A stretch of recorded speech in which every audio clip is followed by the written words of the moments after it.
إن الحمد لله نستعينه ونستغفره ونؤمن به ونتوكل عليه ونعوذ به من شرور أنفسنا ومن سيئات أعمالنا من يهده الله فلا مضل له ومن يضلل فلا هادي له أشهد أن لا إله إلا الله وحده لا شريك له وأشهد أن سيدنا مولانا محمدا عبده ورسوله اللهم صل وسلم وبارك عليه وعلى آله وأصحابه والتابعين لهم بإحسان إلى يوم الدين أما بعد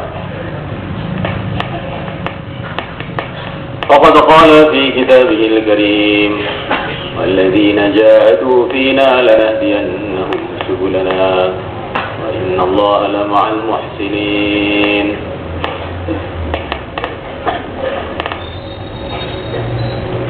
Hadirin dimuliakan Allah SWT, kita duduk di sini sama-sama adalah untuk satu usaha yang besar,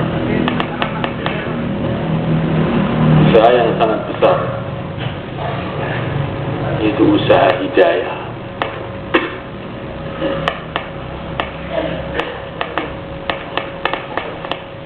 Bila hidayah ini masuk di dalam hati seseorang, maka dia akan mengenal keagungan Allah. Dia akan yakin kepada Allah. Dia akan mencintai Allah. Dia akan takut kepada Allah. Dia akan punya kefahaman bahwa alam semesta ini ciptaan Allah, diatur oleh Allah, dikendalikan oleh Allah. Wahdahu la syarikalah, hanya Allah sendiri yang mengatur segalanya. Hanya Allah sendiri yang menentukan segalanya. Kalau ada yang hidup, maka hanya Allah lah yang menghidupkan. Kalau ada yang mati, hanya Allah lah yang mematikan. Kalau ada yang mulia, hanya Allah lah yang memuliakan. Kalau ada yang hina, hanyalah Allah yang menghinakan.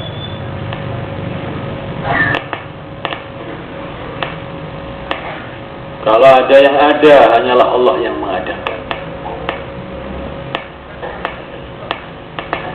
Ini kalau hidayah masuk dalam hati, akan punya kefahaman bahwa dunia ini ada yang ngatur. Setiap aturan mesti ada yang ngatur. Matahari ada aturannya, bulan ada aturannya, bintang-bintang ada aturannya, jantung ada aturannya, paru-paru ada aturannya, tumbuh-tumbuhan ada aturannya, sampai perkara yang terkecil daripada makhluk ini, atom-atom yang terkecil ada aturannya, menunjukkan semua ada yang ngatur. Memuliakan Allah Subhanahu wa Ta'ala. Ini bila orang ini ada hidayah di dalam hatinya.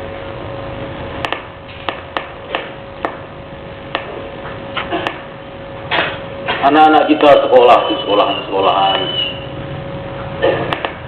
mereka belajar macam-macam ilmu alam, ilmu biologi, ilmu kimia, ilmu fisika. Belajar berhari-hari, berbulan-bulan, bertahun-tahun. Kita duduk di laboratorium bertahun-tahun. Ini menunjukkan apa kalau mereka mau berpikir? Menunjukkan alam semesta ini ada yang ngatur. Ada tertibnya sehingga bisa dipelajari. Ada aturannya sehingga bisa dipelajari. Tapi sayangnya, manusia ini cuma belajar aturan-aturan yang ada di alam semesta ini, sampai lupa kepada yang menciptakan aturan itu. Inilah musibah yang paling besar kepada manusia. Sibuk dengan dunia sampai lupa dengan yang menciptakan dunia. Sibuk dengan sistem-sistem aturan-aturan yang ada di dunia ini sampai lupa kepada yang mengaturnya. Orang ahli ilmu falak ngitung bintang, ngitung matahari, sampai per detik dihitung. Perjalanan matahari setiap detik berapa kilometer, perjalanan bulan dihitung sampai lupa. Cuma ngitung bulan, ngitung bintang, ngitung matahari, sampai lupa siapa yang menciptakan ini semua, yang membuat aturan-aturan ini semua. Allah Ta'ala,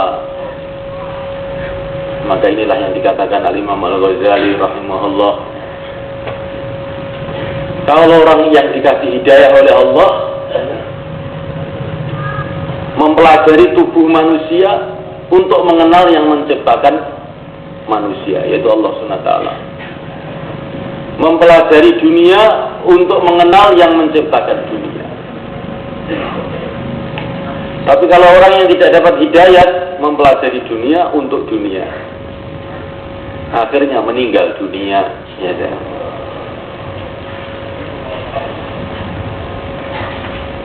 berputar mempelajari dunia untuk dunia, mempelajari manusia untuk manusia.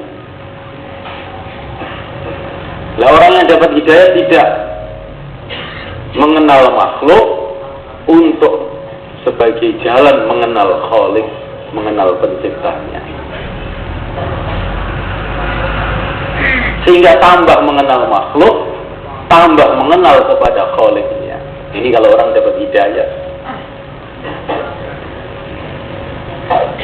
tambah tahu keindahan makhluk, tambah yakin atas keindahan penciptanya. Sekejap dia terpesona dengan makhluk, tapi sekejap saja kemudian terpesona dengan yang menciptakan makhluk. Ini orang kalau dapat hidayat. Kalau tidak dapat hidayat, dari makhluk ke makhluk, terus putar begitu aja, dari makhluk ke makhluk, dari makhluk ke makhluk. Hatinya dipenuhi dengan keyakinan, kepahaman kepada makhluk,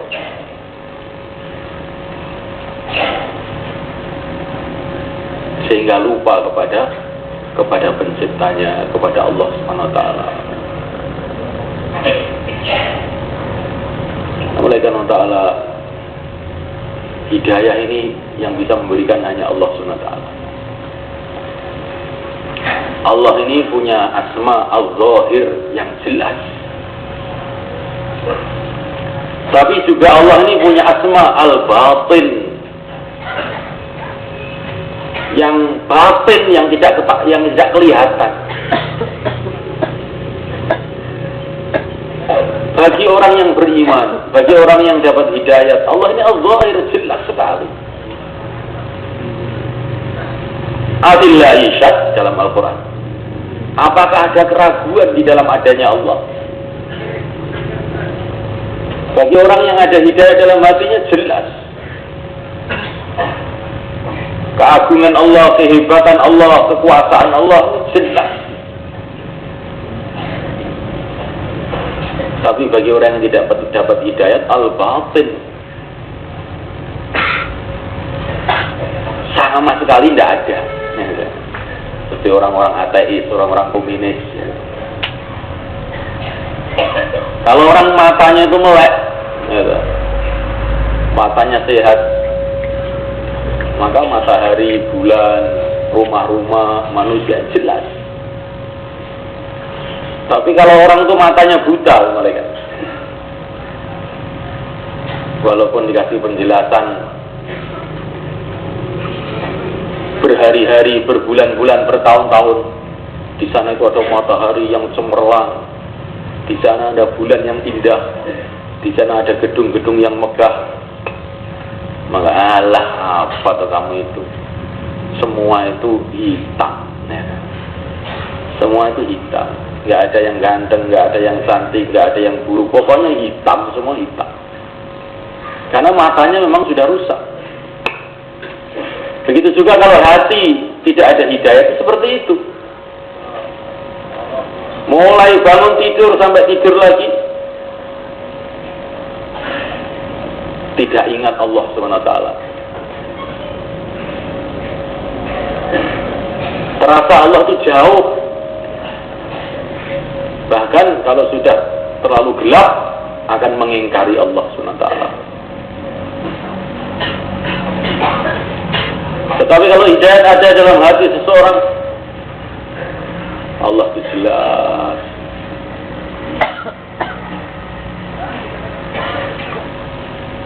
Sehingga seolah-olah melihat Allah. Bukan melihat Allah, seolah-olah melihat Allah. Wa'budillah ka'annaka tarah. Sembahlah Allah seolah-olah kamu melihat Allah. Bukan melihat Allah seolah-olah. Karena manusia ini tidak akan bisa melihat Allah sebelum pindah ke alam akhirat. Kekuatan jasad manusia ini tidak mampu. Nabiullah Musa alaihi salatu wassalam minta kepada Allah SWT supaya bisa melihat Allah. Maka Allah berfirman, saya akan menampakkan zatku kepada gunung. Kamu lihat apa yang akan terjadi. Begitu Allah menampakkan zatnya dalam gunung, maka gunung hancur, tidak kuat. Satu-satunya manusia yang di dunia sudah melihat langsung Allah itu adalah baginda Muhammad alaihissalam. Ketika beliau dikasih kekuatan yang luar biasa oleh Allah sehingga menembus 7 petala langit sampai Sidratul Muntaha pada malam Isra Mi'raj.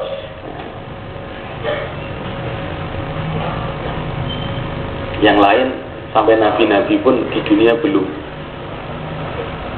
Kalau dengan mata, tapi kalau dengan hati, orang yang beriman melihat Allah dengan hatinya,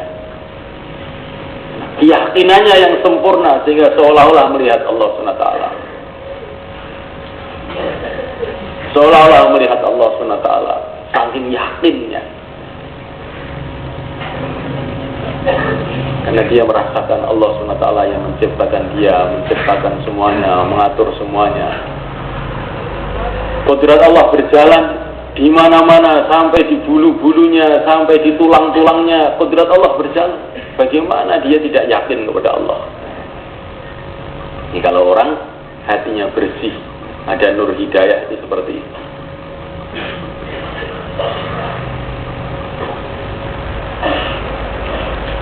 Sehingga kata Imam Ghazali, kalau orang itu dapat hidayat, melihat manusia itu seperti boneka-boneka yang tangannya, talinya, tangannya, kakinya, mulutnya, matanya ditali dengan benang-benang dari langit.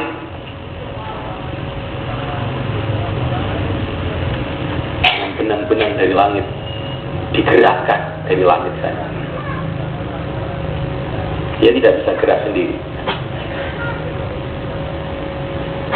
Begitulah hakikatnya manusia. Tidak bisa bergerak apa-apa tanpa pertolongan Allah SWT. La haula wa la quwwata illa billah. Di sini ini yang harus kita pahami betul, malaikat.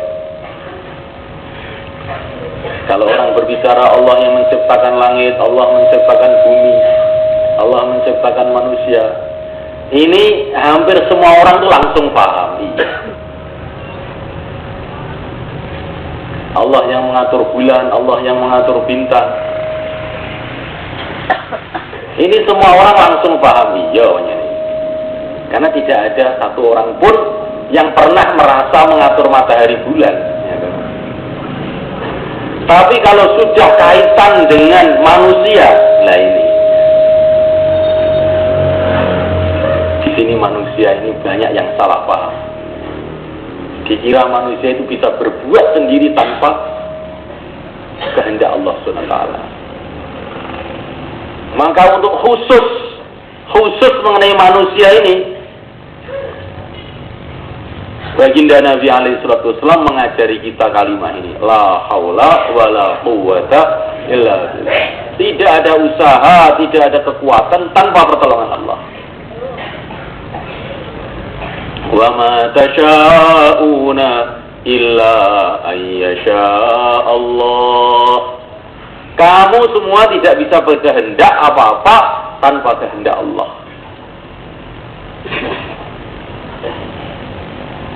Di menusoi karep tok ya gak iso, nek gak ditulung karo Allah. Kadang-kadang weteng luwe. Tapi gak pengen mangan. Menurut saya aneh nggih.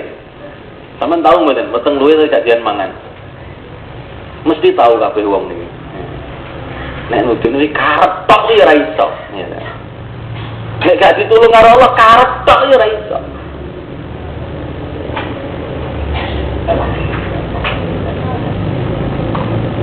Eneng karep nek gak ditulung karo Allah ya ora iso. Pengen turu ora iso turu. Pengen melek ora iso melek, gitu. Sama nomor kira pengen melek kabeh aja asli gitu. Tapi nyatanya ora iso melek, gitu.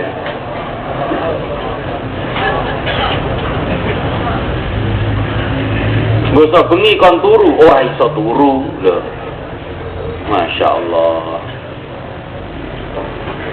Tapi yang saya si manusia ini semulaikan Allah Ta'ala sampai hatinya ini pun dia tidak bisa mengendalikan.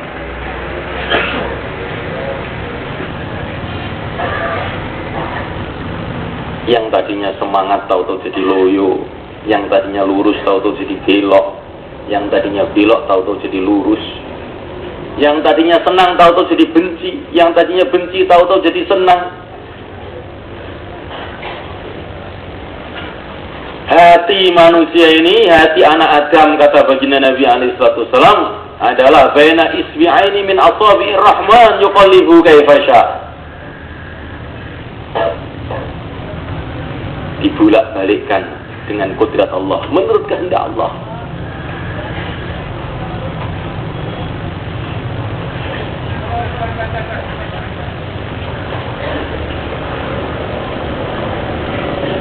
Maka dulu ada zaman pada zaman Nabi Sulaiman alaihissalam. Nabi Sulaiman itu punya keponakan, Waisud family lah, namanya Asif bin Barkhaya. Lah Asif ini akalnya ini setengah mati, ya. Dinasihati sama Nabi Sulaiman, ya masih nakal terus saja. Dinasihati masih nakal, dinasihati nakal lagi. Sampai akhirnya Nabi Sulaiman itu marah. Asif, kamu ini harus berhenti. Kalau tidak azab Allah akan datang nih. Maka Asif itu akhirnya ketakutan. Dia lari ke puncak gunung. Ya Allah, Engkau ini adalah Tuhanku, aku ini adalah hambamu ya Allah. Engkau Tuhanku, aku hambamu ya Allah. Engkau menyuruh aku taubat, tapi kalau engkau tidak menolong aku bisa taubat, bagaimana saya bisa taubat? Dia menangis di puncak gunung. Akhirnya pulang-pulang sudah jadi wali. Ya, coba saya melihat. Sampai doanya bisa mendatangkan kerajaan Bilqis Asif bin Barkhaya. Jadi walaupun kita ini ngantuan, preman, ya dah. Indungo ning Gusti Allah, ya dah. Doa kepada Allah. Memang kita ini tidak bisa merubah diri kita sendiri tanpa pertolongan Allah Subhanahu wa taala. La haula wala quwwata illa billah. Maka doa nangis pada Allah Subhanahu wa taala. Ya Allah, tolonglah aku. Ya Allah, kasihlah hidayat aku, ya Allah. Bila engkau tidak kasih hidayat aku, ya Allah, terus bagaimana saya ini? Ya Allah, kasihlah hidayat aku, kasihlah hidayat aku. Terus doa.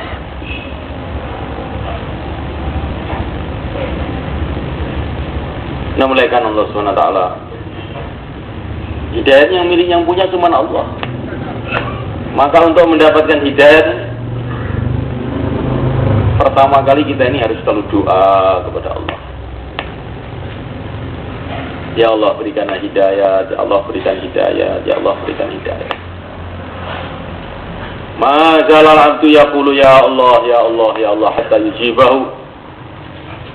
Tidak henti-hentinya seorang hamba itu mengucapkan ya Allah, ya Allah, ya Allah. Akhirnya doanya diterima juga oleh Allah.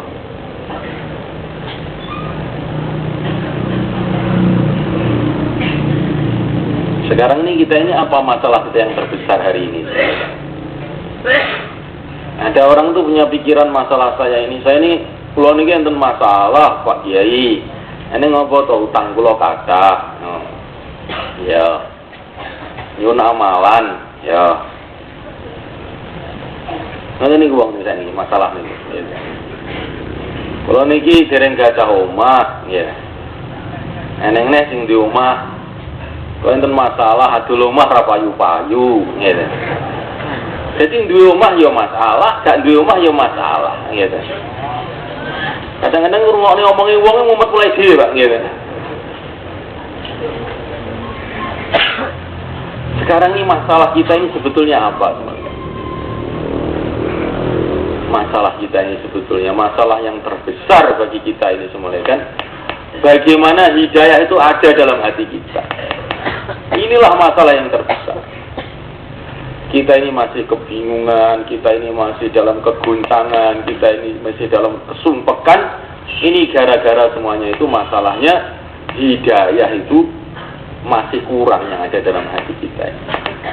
Seperti lampu itu baru 5 watt mendrip, ya. Sehingga tidak bisa melihat jelas keagungan Allah, kudrat Allah. Karena lampunya cuma 5 watt. Nah kalau lampunya ini 1000 watt jelas. Oh, tiba ini kita tak kira mungkin opo gitu. Bos lampunya padang aja ketok. Kalau orang itu hidup memuliakan Allah Ta'ala dalam kegelapan atau di dalam sinar yang kurang, maka ini tembok dikira genderuwo gitu. Dia takut lari, ada apa? Ada genderuwo gitu. Ada tongkat dikira ular, ada temannya sendiri dikira musuh gitu. Ada boneka besar dikira ini raksasa ya. Yang butuh gede gitu. Nah setelah memulaikan Allah Ta'ala cahaya terang benderang, oh itu boneka gitu. Oh itu tembok, oh itu apa. Begitu juga kalau hati ini ada hidayah dalam hati yang sempurna, maka akan lihat, oh ini semua makhluk semua, tidak bisa apa-apa tanpa kehendak Allah. Makhluk semua ya. Ini dunia, tidak ada apa-apanya. Setelah dunia ini ada yang lebih hebat, yang luar biasa hebatnya, yaitu negeri akhirat.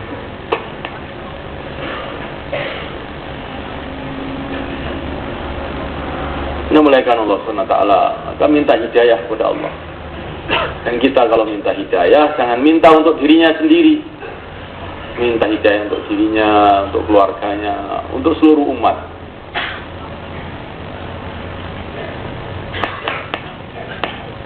Supaya nanti kalau orang-orang dapat hidayah, kalau Allah menurunkan hidayah kepada siapa saja, nah kita ikut dapat bagiannya, dapat pahalanya. Karena kita ikut berdoa, ikut minta. Dan kalau kita ini banyak doa untuk orang lain, para malaikat akan doa untuk kita. Dalam satu hadis ini, ya Allah berikan hidayah untuk diriku, ya Allah berikan hidayah untuk keluargaku,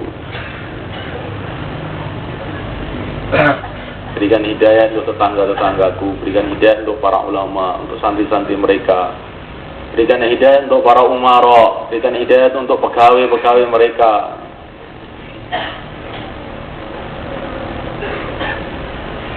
Turunkan hidayah untuk wanita-wanita kita, pemuda-pemuda kita, untuk anak-anak kita. Ya Allah turunkan hidayah. Doa yang panjang-panjang minta hidayah. Dan orang itu tidak akan minta hidayah panjang-panjang kalau dia ini belum tahu kepentingannya, keagungannya hidayat. Karena orang itu kalau sudah dapat hidayat, maknanya dia akan selamat selama-lamanya. Kalau orang ini dapat hidayat, berarti dia akan mengenal Allah. Kemudian dia akan taat perintah-perintah Allah, akan jadi kekasih-kekasih Allah.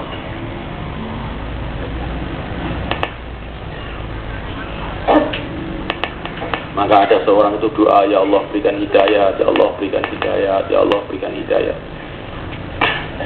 Sampai bertahun-tahun terus doanya itu, ya Allah berikan hidayah, ya Allah berikan hidayah, ya Allah berikan hidayah. Maka seseorang itu sampai heran, kamu tuh kok doa satu itu aja kok diulang-ulang bertahun-tahun kok nggak bosen-bosen tuh kamu itu, ya kan? Maka orang tadi mengatakan, kamu tahu? Apakah kamu tahu apa yang saya minta itu? Ya hidayat, ya. Apakah kamu tahu hidayat itu apa? Ya belum tahu ya, maka dari itu kamu heran. Ya.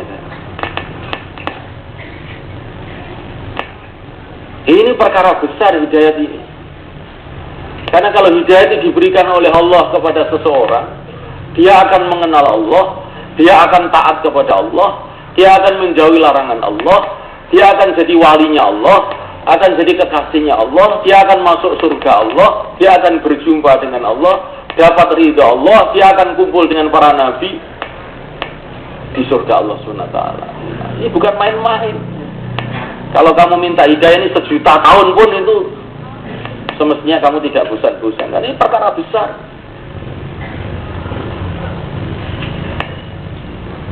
Kalau kita ini memikirkan mengenai hidayah ini siang dan malam, itu bukan perkara besar, mereka. Mesti harus begitu. Nah, sekarang orang itu pahamnya kalau ada uang semua beres. Ya. Maka akhirnya memikirkan uang, ya. Terus mikir uang. Doa juga doa minta uang. Kalau ketemu orang-orang soleh juga suruh didoakan supaya banyak uang, ya. Terus, karena dia ini mikir kalau uang ada selesai masalah.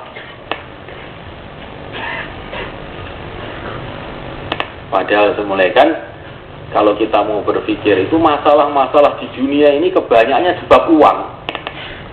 Bukan kok uang menyelesaikan masalah. Orang bertengkar, orang perang, orang bercerai, gitu, gara-gara uang.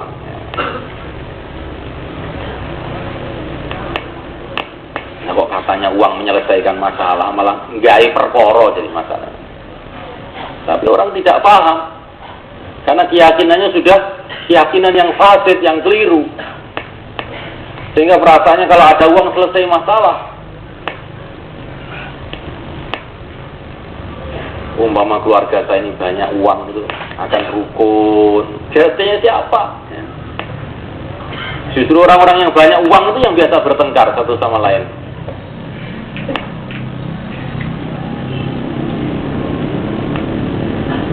Mulaikan Allah SWT itu di Irian, di daerah pertambangan emas, di Kalimantan, di Sulawesi, daerah-daerah pertambangan emas yang banyak uangnya. Tiap hari pembunuhan, tiap hari perampokan. Tapi orang ini juga tidak kapok-kapok, katanya uang menyelesaikan masalah.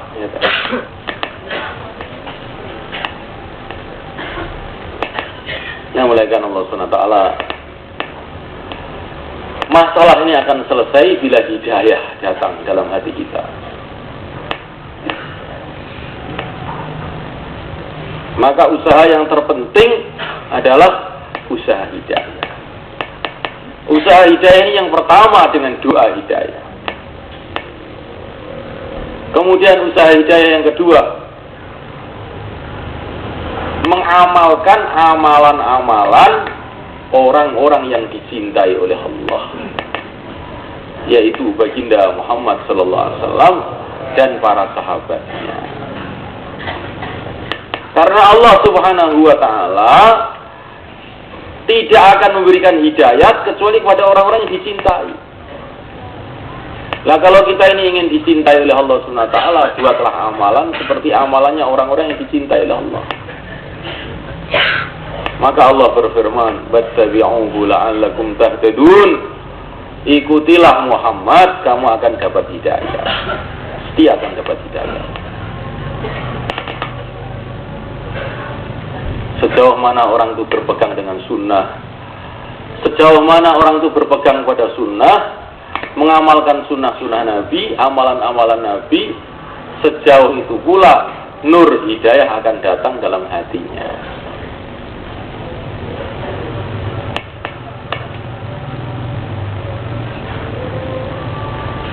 Dimuliakan Allah SWT.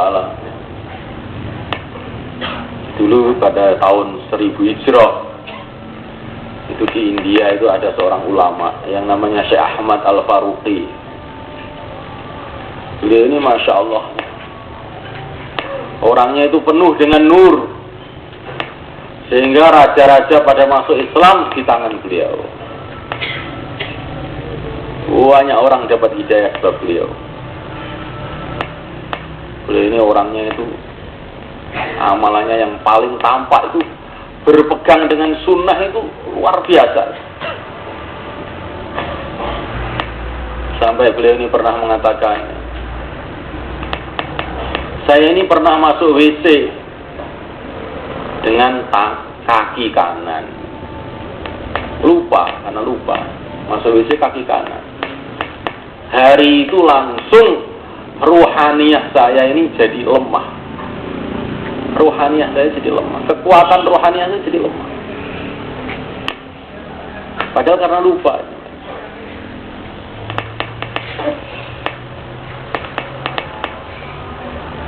Ini Syekh Ahmad Faruqi ini Masya Allah, ceritanya ajib-ajib mereka. Dia dimasukkan penjara ya, oleh raja pada waktu itu. Malah orang-orang penjara pada masuk Islam semua ya. Sehingga penjara itu berubah jadi pesantren ya. Coba ini, orang kalau sudah jadi asbab hidayat, dibuang neng dia jadi hidayat.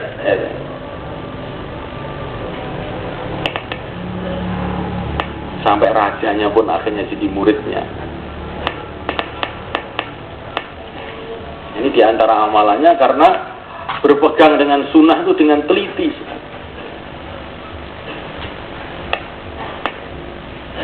Sampai pernah beliau ini menyuruh muridnya untuk masak. Ditanya, kamu ambil cengkehnya berapa biji? 8 biji, Syekh. Masya Allah, kamu ini belum tahu pentingnya sunnah. Apakah kamu tidak pernah mendengar bahwa Allah itu ganjil dan suka dengan yang ganjil? Innallaha witr yuhibbul witr. Kenapa kamu tidak ambil 7 atau 5? Allah suka dengan yang ganjil. Bayangkan, kalau Allah sudah suka itu, subhanallah. Kalau Allah sudah suka ini bagaimana jadinya ini? Ini alamat untung dunia, untung akhirat ini. Kalau sudah Allah suka. Innallaha witr yuhibbul witr.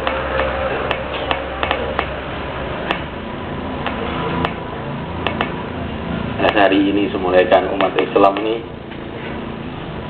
dijauhkan oleh syaitan daripada sunnah-sunnah Nabi, diremehkan sunnah-sunnah.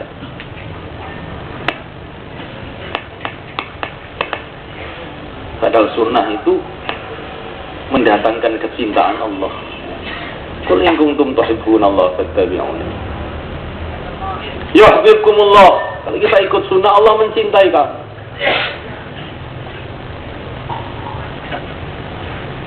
Tapi setan itu selalu usaha bagaimana kita meninggalkan sunnah. Walaupun kita sudah tahu adab tidur umpamanya. Coba kalau malam istima, malam Jumat itu, berapa orang yang adab tidur? Kita ini tidak tahu nilainya. Nah, kalau kamu itu tidur dicintai oleh Allah. Kalau kamu mati, insya Allah langsung ke surga, dicintai oleh Allah. Ya, kan? Tapi kalau tidur sampai naik dhewe, apa meneh karo nyapa kono kuwi nggih, masyaallah, ya. Jadi senamalakan Allah Subhanahu wa taala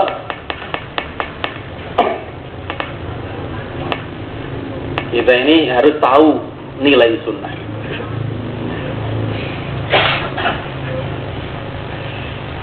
Dan kita amalkan sunnah ini semata-mata karena Allah Subhanahu wa taala, karena mencintai Allah Subhanahu wa taala dan mencintai utusan Allah Subhanahu wa taala. Mencintai apa yang dicintai oleh Allah Subhanahu wa taala. Bukan karena pertimbangan-pertimbangan lain.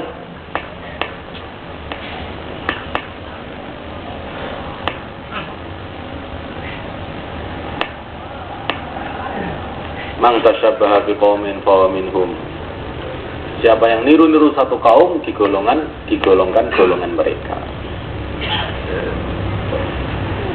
Tapi ini harus diamalkan semata-mata karena Allah, bukan karena yang lain. Aku tak anggus warban sing gede dan dianggap karkun jos. Wah, ini sing gawat iki, gawat. Oleh karena ta'ala itu namanya kepalanya ada sunnahnya, hatinya ada bid'ahnya itu. Mengamalkan sunnah semata-mata karena mencintai apa yang dicintai oleh Allah SWT, bukan karena pertimbangan-pertimbangan yang lain.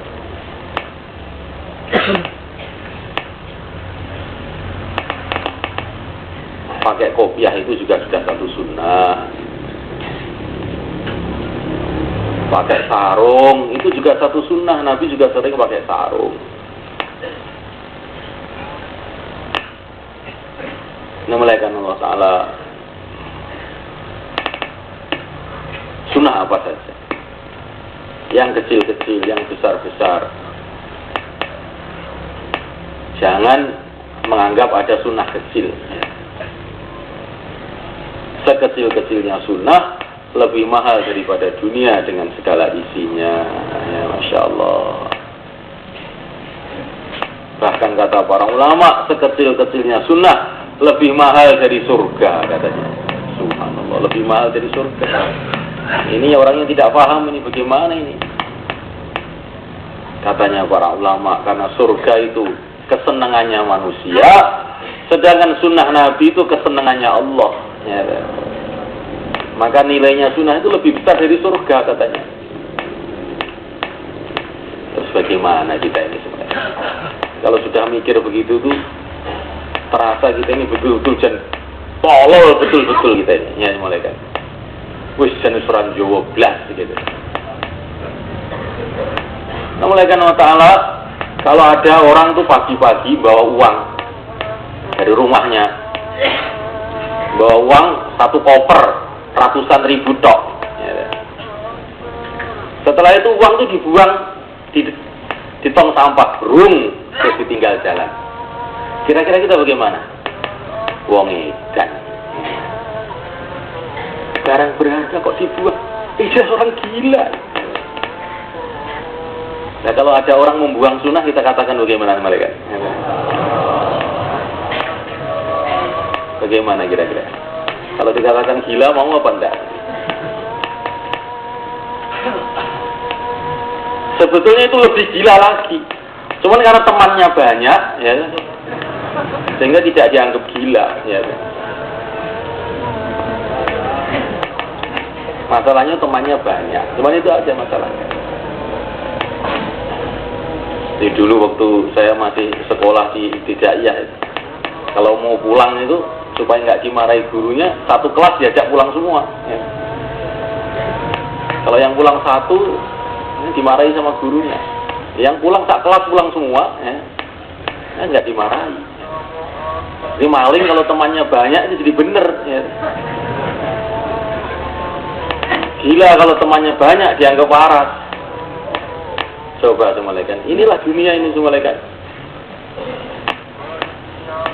Maka Allah SWT ngutus nabi-nabi, rasul-rasul supaya kita ini tidak ikut umumnya manusia ini. Wa in tuti aktsara man fil ardi yudillu kang sabilillah. Kalau kamu ikut kebanyakan orang yang di muka bumi, mereka akan menyesatkan kamu dari jalan Allah. Karena uang ini pikirannya usume ngeten, nah zamannya ngeten, ya suyar kesasar. Gitu. Kalau karena kebanyakan manusia lalai, kebanyakan manusia itu tidak tahu. Kalau ikut kebanyakan manusia, ya akan tersesat. Dimuliakan Allah Subhanahu Wa Taala. Jadi amal-amal sunnah kita pentingkan. Sunnah yang zahir, sunnah yang batin, sunnah yang ada dalam hati, sunnah yang batin. Di antaranya sunnah batin ya, yakin kepada Allah, mencintai Allah, takut kepada Allah, rindu kepada Allah, sayang kepada umat. Ini sunnah yang batin. Ini sunnah yang tertinggi. Sunnah yang ada dalam hati ini sunnah yang tertinggi. Karena itu tempatnya iman.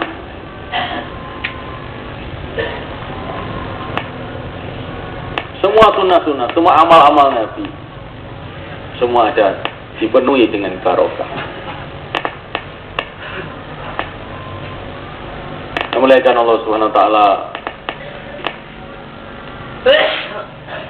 Kemudian yang ketiga, memuliakan usaha hidayat itu adalah dengan kita ini mujahadah. Walladzina jahadu fina lanahdiyannahum subulana. Mujahadah itu apa, memuliakan? Tidak terpengaruh, menolak nafsu kita, kemauan kita, kebiasaan kita demi ikut perintah Allah. Itu namanya mujahadah. Mujahadah itu bukan bersusah payah. Mujahadah itu menolak nafsu kita, kemauan kita, pikiran kita demi ikut perintah. Nah, itu namanya mujahadah. Walaupun susah payah, kalau tidak ikut perintah namanya bukan mujahadah.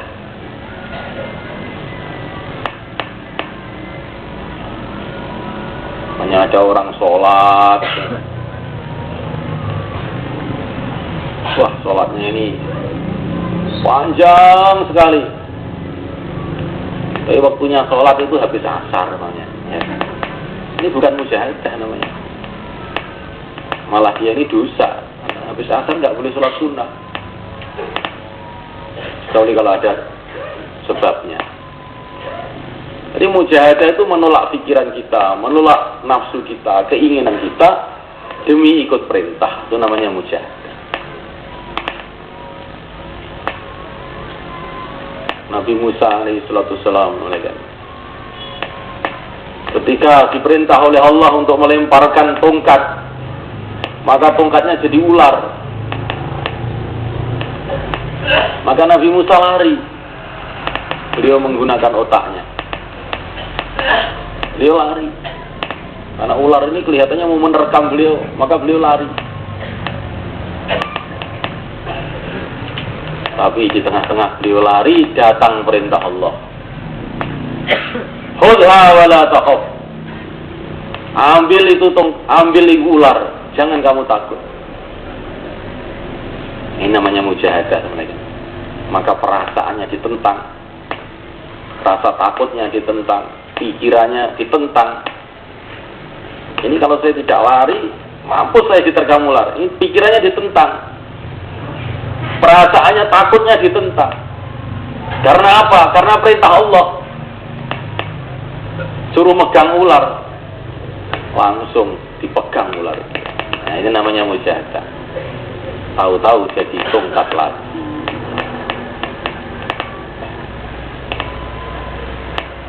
Karena perintah Allah itu ada dua, sebenarnya, kata para ulama. Ada perintah Allah yang sesuai dengan akal, sesuai dengan keinginan manusia.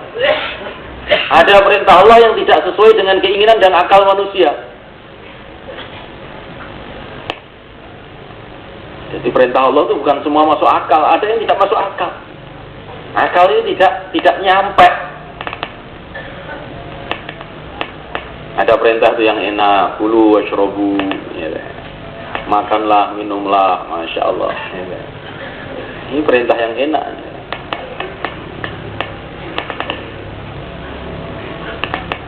Perintah kawin, enak.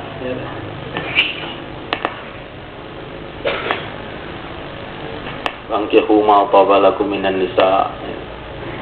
Kawino. Nah, ini perintahnya. Kabeh wong siap nglakoni, gitu.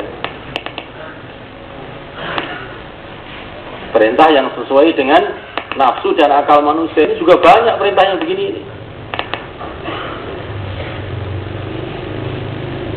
Wa idza qudiyatis sholatu fantashiru fil ardi wabtaghu min fadlillah.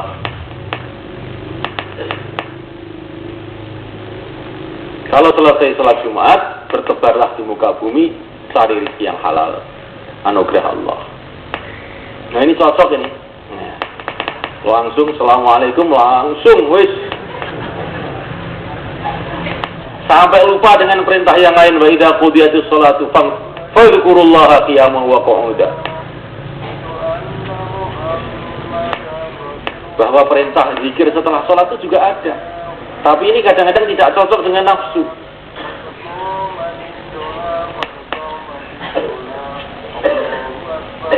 Namuliakan Allah Subhanahu wa taala. Lah kita ini sebagai hamba Allah Subhanahu wa taala, kita ini harus mengikuti perintah Allah yang cocok dengan kemauan kita, nafsu kita dan pikiran kita, atau perintah Allah yang tidak sesuai, tidak cocok dengan pikiran dan nafsu kita. Baru namanya itu jadi hamba. Hamba Allah yang sebenarnya. Kalau kita ini hanya mengikuti yang cocok dengan pikiran kita dan nafsu kita, itu namanya kita ini hawa pikiran dan hawa nafsu kita. Hamba pikiran dan hamba nafsu kita. Ini berarti belum ada ketaatan. Kalaupun tidak ada perintah Allah wa kulu washrabu, makanlah dan minumlah, ya kita ini akan makan terus dan minum juga kan. Ini perintah sing cocok karo pikirane dhewe wis kabeh wong nglakoni. Sampai wong kafir pun yang nglakoni. Ya mujahadah itu yang akan mendatangkan hidayah itu. Kalau kita ini berani taat kepada Allah dalam hal-hal yang pikiran kita ini tidak sesuai, hati kita tidak sesuai, kemauan kita tidak sesuai. Nah itu nanti kita akan dapat pengalaman. Kata Maulana Umar rahimahullah, barang siapa meninggalkan tertib-tertib yang zahir, yang sesuai dengan akal dia, demi karena ikut perintah Allah, maka dia nanti akan dapat pengalaman pertolongan Allah yang gaib. Ini rumus kata Maulana Umar. Nek gue pengen duwe pengalaman gaib. Maka iman ini walaupun dibicara, tapi nek orang tahu oleh pengalaman niki dereng kenceng tenan dereng. Kadang-kadang cek jelewar, karena cek urung tahu ruh pengalaman. Pembicaraan dengan pengalaman itu lain. Lah kalau iman sudah mendapatkan pengalaman, nah ini baru iman itu jadi kokoh. Ya bagaimana supaya mendapatkan pengalaman? Kalau kita mengikuti perintah Allah SWT yang bertentangan dengan tertib-tertib zahir, tertib-tertib yang sesuai dengan akal kita tinggalkan demi ikut perintah. Nanti dapat pengalaman. Seperti Nabi Ibrahim alaihissalam punya anak ya, yang ganteng, yang cakap, yang soleh. Ini kalau menurut tertib zahir, menurut akal ya dipelihara, dididik, disayangi supaya nanti jadi penerusnya. Itu yang cocok dengan akal. Tapi tiba-tiba datang perintah Allah kepada Nabi Ibrahim tidak sesuai dengan akal. Anaknya suruh nyembelih.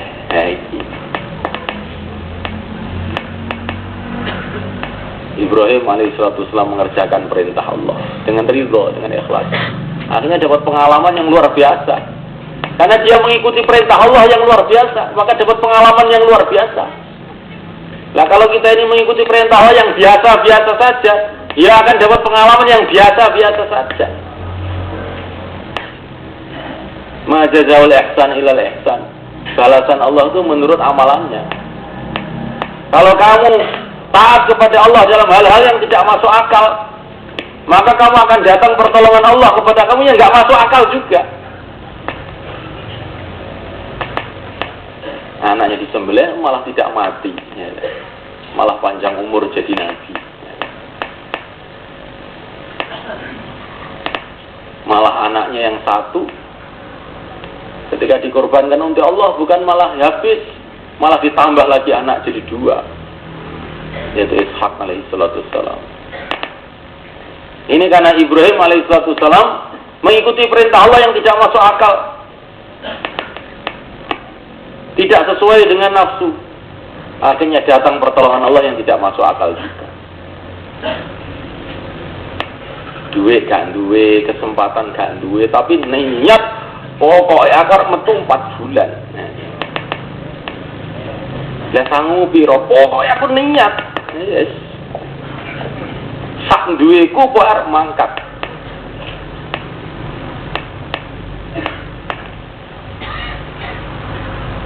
Nah ini jenenge taat perintah Allah yang tidak masuk akal. Ya harus mangkat delok duwike piro, gak sido, kurang duwike sih. Maka guys, terus dirubah niate. Tahun ngarep mawon kula insyaallah. Dirubah niatnya. Ya tahun ngarep begitu juga. Terjadi masalah-masalah lagi, dirubah lagi niatnya. Akhirnya orang yang seperti ini tidak dapat pengalaman. Tidak dapat pengalaman. Tapi orang itu yang punya niat yang kokoh, saya akan amalkan agama Allah, akan perjuangkan agama Allah, apapun yang terjadi. Dengan semata-mata mencari ridho Allah, nanti dia akan dapat pengalaman.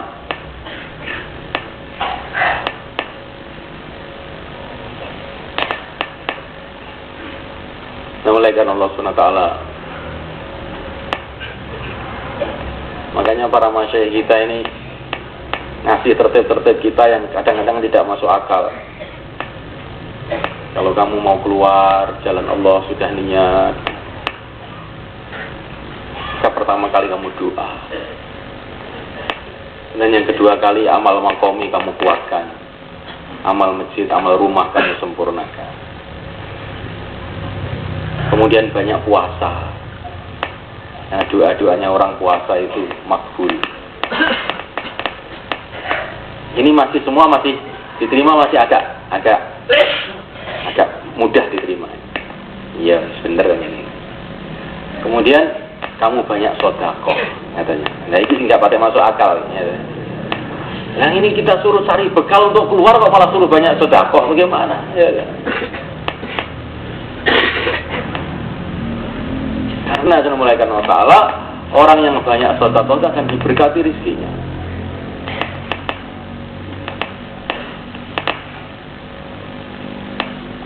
Mulai karena ta'ala, tapi sedekah dengan tertib. Jangan disedekahkan semua, ya, sebagaimana yang diceritakan dalam fadilah sedekah itu. Ada orang yang sawahnya itu diistimewakan oleh Allah. Allah kirim malaikat untuk mengairi sawahnya. Ditanya, kamu ini amalannya apa? Sehingga malaikat diperintah oleh Allah Subhanahu Wa Taala mengairi sawah kamu. Oh, amalan saya ini, kalau saya panen, hasil panen saya bagi 3. Yang sepertiga untuk modal nggarap sawah lagi. Yang sepertiga untuk keluarga. Yang sepertiga fi sabilillah. Coba malaikat.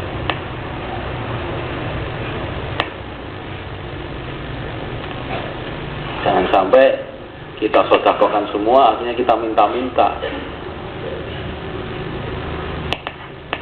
Karena kesemangatan. Ya, ini tidak tertib syariat.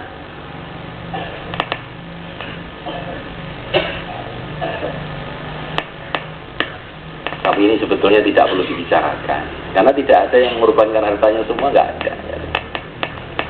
Ini sebakhil kabeh. Ya. Ini kan cerita-cerita untuk orang-orang yang semangat pengorbanannya tinggi seperti para sahabat, sehingga oleh Nabi Sa'ad bin Waqqas radhiyallahu ta'ala anhu mau korbankan seluruh harta, maka Nabi mengatakan jangan, sepertiga saja. Nah kalau kita ini, Masya Allah ya.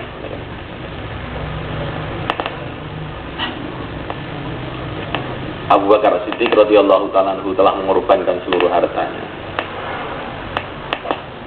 Tapi semulai kan memang tingkatan rohani Abu Bakar itu sudah lain. Beliau dengan seluruh keluarganya ini memang tingkatan rohaninya sudah luar biasa. Sehingga bukan hanya dia sendiri, beliau, anaknya, istrinya, semuanya rohaninya sudah sangat tinggi. Sehingga oleh Nabi diizinkan untuk mengorbankan seluruh hartanya. Tapi kalau saat Ibnu Waqqas radhiyallahu ta'ala belum diizinkan, sepertiga saja. Itu namanya Allah Subhanahu wa ta'ala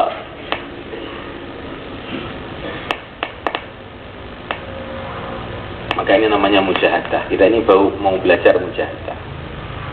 Nanti kita akan dapat pengalaman nahan nafsu.